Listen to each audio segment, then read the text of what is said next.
Hi, and welcome to our Session 5 overview.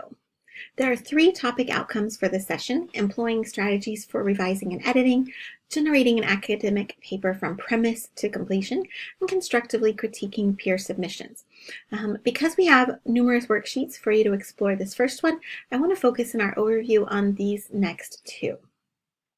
So paper 2, this is probably the one assignment I get the most negative feedback for the course because it feels a little overwhelming. It feels stressful to say, wait a minute, you wanted me to spend how many weeks writing that first one, and now you want me to just, like magic, snap my fingers and accomplish it in a super short time. Well, this is about practice, and it is not the same as that first paper. My hope is that if I look at you and your work from your very first draft in this course to this draft in this course, when I compare those two, that I will see growth, new abilities, and increased confidence. So let's look at my expectations when I look at this. I know that there's less time. I know that you have definitely had less feedback. I'm only getting to comment on your outline, not on multiple drafts. I look at this much more like a second draft. My hope is that you will write your first draft after considering what I've shared on your outline, and that you will then take some time to apply our checklists and worksheets, that you will utilize the ideas of editing and proofreading and Pearson Writer, and then come up with a second draft. So when I'm grading it, I'm not comparing your final draft for session 4 to this first draft. I'm not looking at those in tandem. I'm looking more at your session 4 first draft to see that you have had growth. I'm looking for these 3 elements that we've discussed repeatedly: a good, strong thesis. I'm looking for support that makes sense and supports your greater points. I'm looking for solid resources because I want you to have processed that information and to be applying it. The aim is for me to see that with practice and with this paper, you have increased your abilities to go out into future courses and succeed as a professional academic writer. Not to be perfect, not to be 100% every single time, but rather to have the skills you need to communicate effectively. So there are a lot of levels and variations with that, but I want you to have those skills to go to your other courses. The peer critique is also a slightly difficult idea.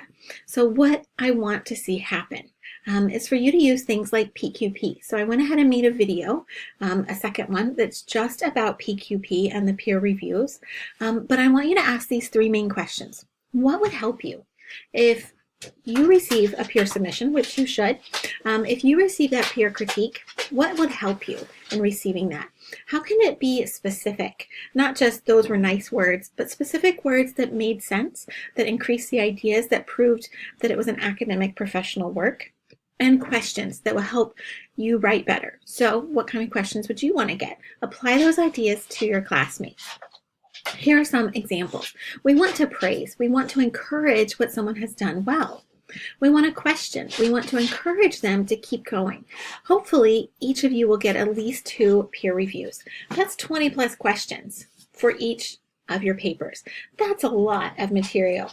And one person may encourage you to go south, another to go north, another to go east. Clearly, you can't go every direction. So what you need to do is consider them as suggestions, not orders. The same way that you and I have a dialogue, that's what your classmates are having with you. They are doing their best to give you good ideas to help you. Will that always work? Absolutely not. So you're going to take what works and discard the rest. We also want to, again, give a little bit of encouragement. We want to polish it. How could their work shine brighter and be more clear? Give the critique that you want to get. Look at each of those questions and say, would I respond positively to this? Would it help me if I received a question like this? There are 2 discussion threads. So that first one is the one that you're typically used to, identifying concepts that you're going to take away from a course, that concepts that help you in your career or in your field of ministry. The other one is the one we're talking about. We're giving classmates feedback. We're going to post our session 4 final draft paper as an attachment so that it's downloadable. And 2 classmates are hopefully going to review yours, but you are also going to go in and pick 2 papers and give 2 reviews. So I want you to use the PQP idea because I want you to have a framework. I want you to be able to look for ideas like offering praise and then going on from there, and also to include that peer evaluation form in Word. So you're going to reply to 2 classmates. That's the main idea of this discussion thread. But then there's the other part that we kind of forget. So I've put it by itself in its own slide. You also need to look at what you could do with the feedback you receive. So it doesn't always 100% work out, but most of the time everyone gets at least 1, if not 2, feedback slips. So think about who your classmate is. They are a person just like you taking this course to learn how to research write. They're taking a building block course that everyone at the university has to take to increase in these skills for all courses. It doesn't mean that they will be subject matter experts on what you're studying. It doesn't mean that they are remotely experts on offering these kinds of critiques. They are looking at it. It's a new exercise. It's a new idea, and they also are learning and growing with it. They are hopefully giving what they would like to receive. But the same thing applies to them. When you are looking at these, when you are seeing what other people say about your work, take what works for you. There are lots of suggestions that come in, lots of ideas. It is not up to you to put absolutely all of them into your paper, to say, oh, well, that person didn't like that word, so there it goes, struck from the record. If you like that word, if you have a reason for that word, you need to keep it. This is, again, a dialogue. Your classmate is not dictating what you are or are not doing and how you are doing it. They are not giving you a grade. Your grade comes from me, not them. So when you're looking at this, realize that they're doing their best, that hopefully you'll gain some great insights and you'll recognize some cool things, and that hopefully you'll also get some positive feedback. That's why I want you to have the PQP.